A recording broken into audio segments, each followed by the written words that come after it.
Salam, kasih karunia, rahmat dan damai sejahtera datangnya dari Allah. Tapi tertuju kita menghadap Tuhan, mengharap ampunan serta ridhonya. Pada kali ini saya akan memberikan kesaksian. Nama saya Hirman Pasa, berasal dari Kota Kembang, Bandung. Pada saat itu saya menganut agama Islam karena turunan dari orang tua dan nenek moyang saya. Dan pada saat itu juga saya menjadi seorang pendidik di salah satu pondok pesantren di Kota Kembang, Bandung. Jadi pada saat itu saya sakit jantung, bahkan saya harus dirawat di rumah sakit Bromeos, Bandung. Dokter memutuskan saya harus dioperasi karena pada saat itu jantung saya bocor dan jantung saya itu udah biru sebelah. Nah, pada saat itu masih menganut agama Islam. Nah, di samping saya itu ada satu pasien jantung juga. Cuman itu orang Kristen. Yang nunggunya itu ibu-ibu setiap pagi, setiap siang, sore, bahkan setiap malam suka menyanyi dan memberikan doa kepada pasien itu. Seperti mana pujiannya? Seperti ini. Bagaikan bejana siap dibentuk, demikian hidupku di tanganmu. Dengan urapan kuasa rohmu, ku dibaharui selalu. Begitu saya mendengarkan nyanyian itu, alunan suara si ibu itu, jadi saya itu agak tenang. Tapi saya yakin bahwa kata-kata si ibu itu akan menyembuhkan penyakit saya. Saya belum percaya waktu itu karena saya agama Islam, bukan agama Kristen. Tapi saya baru yakin. Nah, langsung di situ udah 2 hari kemudian pasien sebelah saya itu meninggal. Oh, berarti saya juga akan meninggal. Karena orang jantung itu jarang hidup kembali kalau udah masuk ICU.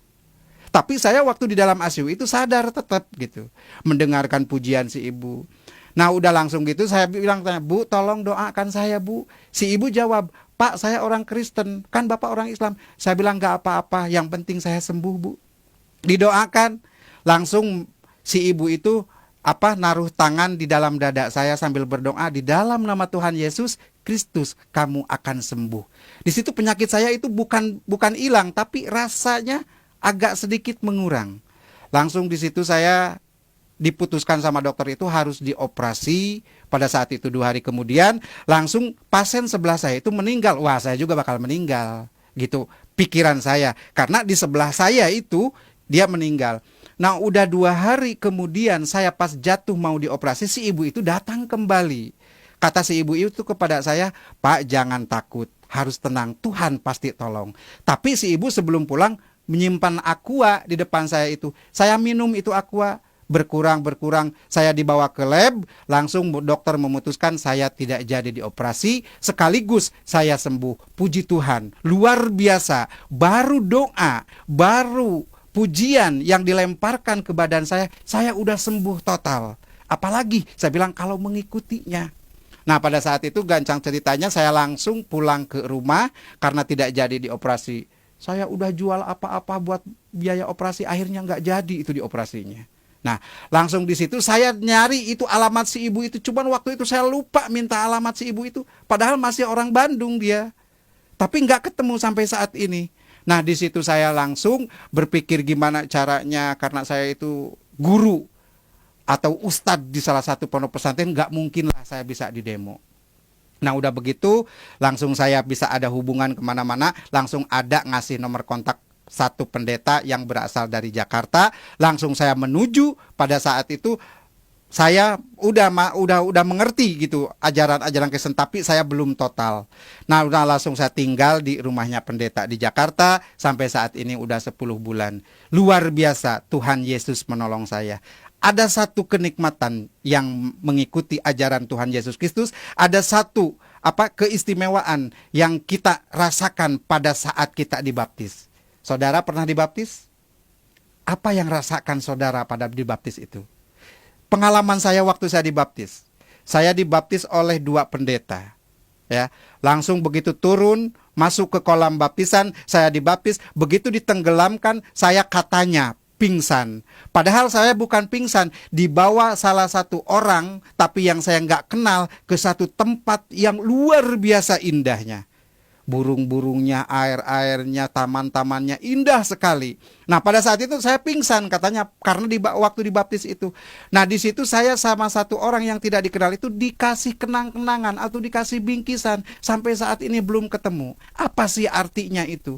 Nah, udah begitu langsung saya, namanya pendeta yang satu udah agak tua, yang satu juga walaupun muda dia gemuk, saya badan gede, langsung ditarik dari kolam baptisan ke atas karena saya pingsan, ya kayak ngangkat karung gitu, gitu kan. Jadi badan saya itu biru semua. Nah, puji Tuhan, begitu saya sadar, begitu saya siuman dari pingsan, saya mencari barang yang dikasih orang yang tidak dikenal itu, tidak ketemu. Saya tanya kepada semua orang di situ, pada bengong semua.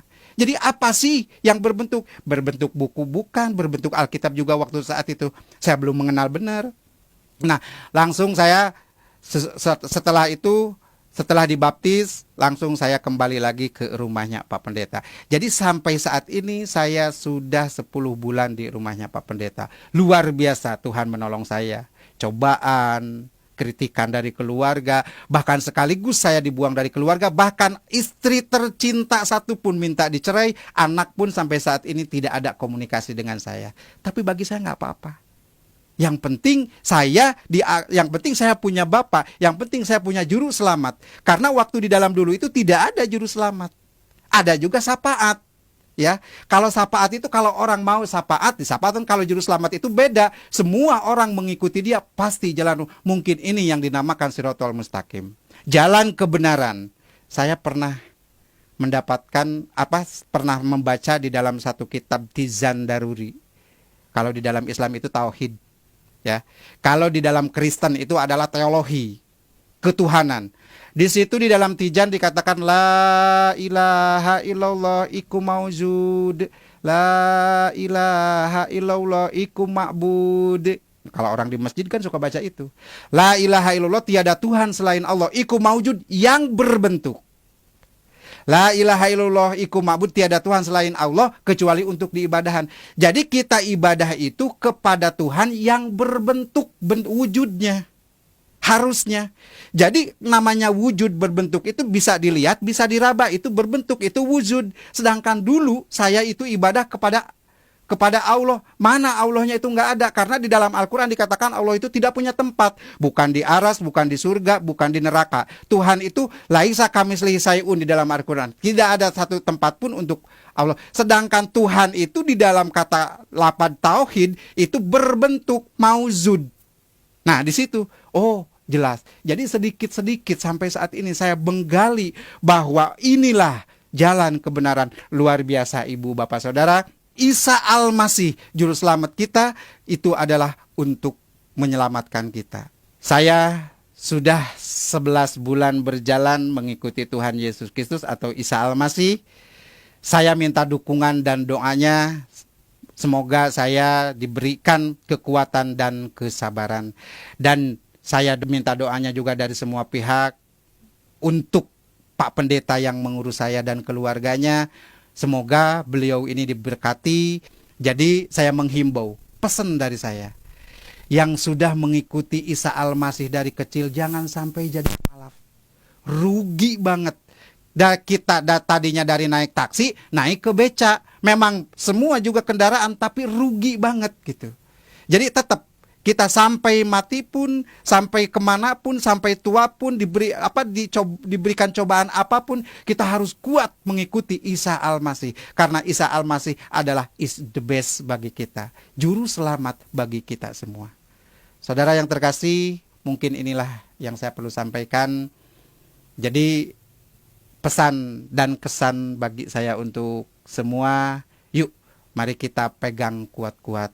Jangan sampai kita jadi mu'alaf. Tuhan memberkati.